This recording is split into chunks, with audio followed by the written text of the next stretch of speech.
So I'm sure it's quite like this. yeah, but you can overcrimp your breakaways. And lots of times when you buy your breakaways, before you put them on, look at them, because they're made with a machine. And sometimes there's metal sheared off on one side. So your 750-pound breakaway actually isn't a 750-pound breakaway. Yeah, Yeah. yeah. I think we actually are going to build snares. Is that Yep. today or tomorrow? Yeah, we'll probably make it, well, we might make it today. Okay. See. If we have time today, but there is a lot of wrong ways to build a snare and very few right ways. The majority of the time, it's not to say it wasn't necessarily the case, but the majority of the time, it's an error in how the snare was built if a 750 lets go. Yeah. Vast majority of the time. Yeah. Yeah, and when we first started out with these things, like I said, me and Marty, we started out with number 9 wire, or electrical wire, not number 9 wire, that 16 or 14 gauge, the thinnest stuff, electrical wire. And first we tried taking and making a piece that long and making 2 eyes in it, so seeing if that would, well, that didn't work very well. So we started making them in a figure 8. So that's where the S hook come into. And so they would work a lot better, but they still didn't work. But we couldn't get the consistency in the material. And that's a key factor when you're making your snares and your breakaways, is the consistency in your material, right? And we test some of this stuff. We test our wire. We test some of the breakaways that we have. And if we have breakaways that are not working at the proper thing, we go to the manufacturers that we're getting them from and say, hey, look, you know, your breakaways aren't working at the specs that they're supposed to work at, right? And there's guys that are using 1,000-pound breakaways. Well, you're almost defeating the purpose of your breakaway if you're using a 1,000-pound breakaway. You could catch a calf with that and it would still choke a calf out, right? Mm-hmm. So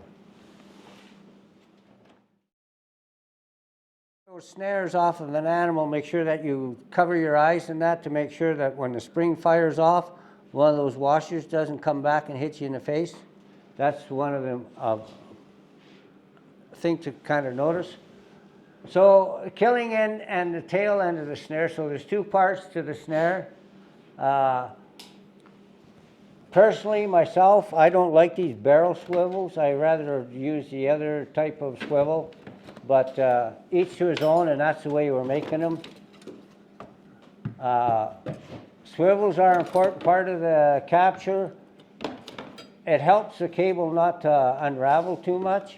Here you can see some cable that's unraveled on this one here a bit. But it really makes a difference.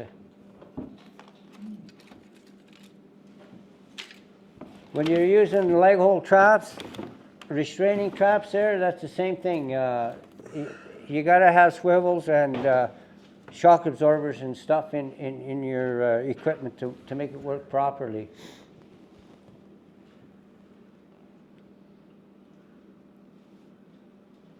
So there's the killing end. Here you can see the killing end. You can see that it's a thinner cable.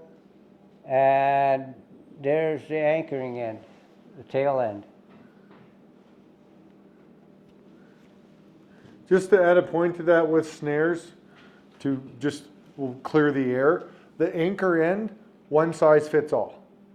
You don't need anchors for one anchor is one anchor, and anchor is an anchor is an anchor, okay?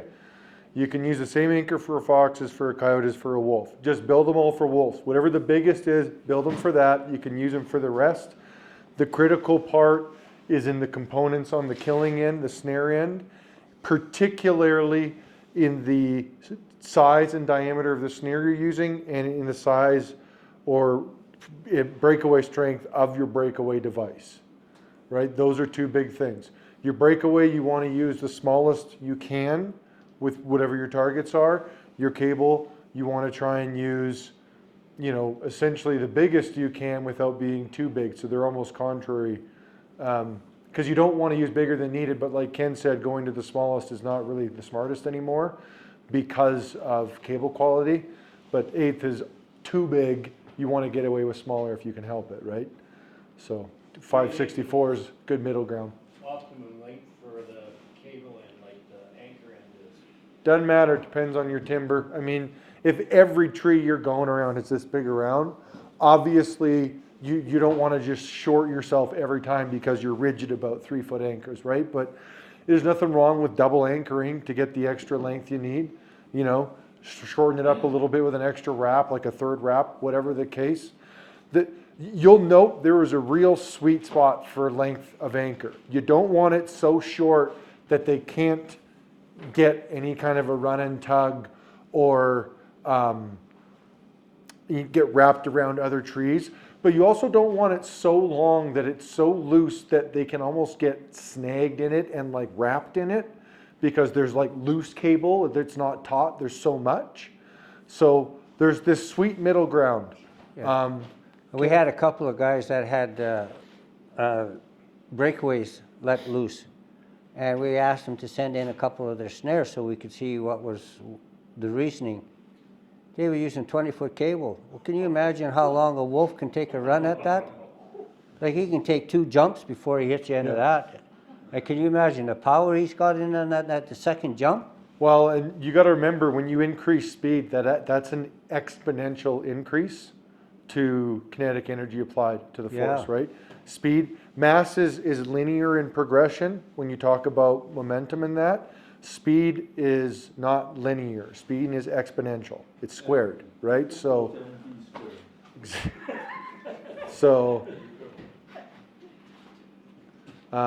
yeah, that's you. The forces really change when you let them get that big of a run.